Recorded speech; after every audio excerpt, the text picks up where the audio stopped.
Champion shooting का competition कराया जा रहा है। हमारी संस्था का जो उद्देश्य है इस कंपटीशन को कराने का वह यह है कि जो युवा है वह शहरी एवं ग्रामीण क्षेत्र के युवाओं को एक समान अवसर मिले ताकि वह राष्ट्रीय स्तर पर प्रतिभाग करे और हमारे देश का नाम रोशन करे। शूटिंग एक ऐसा स्तर है, खेल हमारे युवाओं के लिए एक ऐसा माध्यम है जिससे बच्चे नेशनल तक भी जा सकते हैं और हमारे देश का नाम भी रोशन कर सकते हैं। किसान एकता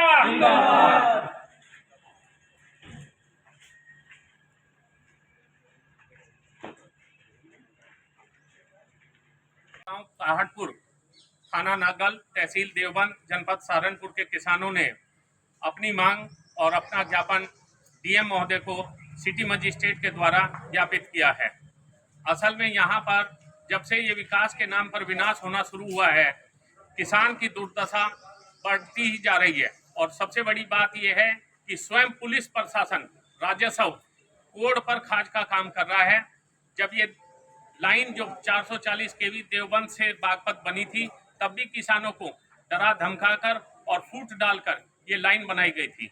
अब पुनः जो है, जब ये दिल्ली देहरादून एक्सप्रेसवे बना है, इसकी एक शाखा जो हरिद्वार को जा रही है, उस पर इस लाइन को दोबारा शिफ्ट करने का काम चल रहा है।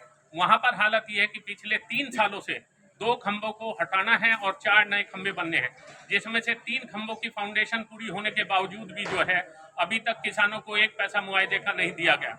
जब किसानों ने अब काम रुकवाने की बात कही और 3 साल के बाद अपना पैसा मांगना शुरू करा, तो पहले थाना नागल ने धमकाने का काम किया, उसके बाद नायब तहसीलदार जो देवबंद हैं उन्होंने आकर किसानों को धमकाया। उसके बाद जब डीएम साहब के यहाँ मांग पत्र, एसडीएम साहब के यहाँ मांग पत्र रखा, तो कल 22 तारीख में किसानों की वार्ता विफल होने के बाद स्वयं एसडीएम साहब ने काम को वहां पर किसानों को धमकाकर चलवाया है। इस वक्त वहां पर ठेकेदार और उसके गुर्गे जो हैं मशीनों द्वारा किसानों की फसल तबाह कर रहे हैं, जमीन को उखाड़ कर बाहर फेंक रहे हैं और किसान को कोई मुआवजा अभी तक भी नहीं दिया गया। आज इस ज्ञापन को हमने पूरे कानून सम्मत करके राजस्व के सबसे बड़े जो यहाँ प्रशासनिक अधिकारी हैं डीएम साहब के सम्मुख रखा है। हमारी मांग ये है कि पहले किसान का मुआवजा और जो कानूनी हक हकूक हैं वो किसान को दिलाए जाएं। ये 10 साल से जो यहाँ पावर ग्रिड और नेशनल हाईवे किसानों को लूटने का काम कर रहे हैं। अगर ये मांग पूरी नहीं होती और वहाँ काम नहीं रुकता, तो सोमवार को हम शासन के प्रतिनिधि कमिश्नर साहब के दरवाजे पर खड़े होंगे। अगर उस पर भी काम नहीं रखता, तो जिस तरह से सुप्रीम कोर्ट ने छत्तीसगढ़ के एक फैसले में ये कहा था कि जो लोग कानून की अवहेलना करने में कंटेम्प्ट के भागीदार हैं, तो एसडीएम, डीएम और इन सभी अधिकारियों को हम कंटेम्प्ट का कॉज बनाते हुए हाई कोर्ट में अपना रख रखेंगे। कितना मुआवजे की बात हुई थी, अब कितना मिला है? देखिए, वो सारी चीजें कितना मुआवजा मिला है, कहाँ तक मिला है, वो हर खेत की अपनी तासीर होती है, वो सब होती है। आपके जनपद सहारनपुर में ही 61 लाख रुपए से लेके एक खंबे का करोड़ों रुपए तक का मुआवजा यहाँ 2014 से मिल रहा है, 2015 से मिल रहा है। लेकिन हम ये कहते हैं कि जो कानून सम्मत है वो कोई मुआवजा हम नहीं देंगे। हम ना किसी कृषि वानिकी को जानते हैं, हम ना किसी सामाजिक वानिकी को जानते हैं।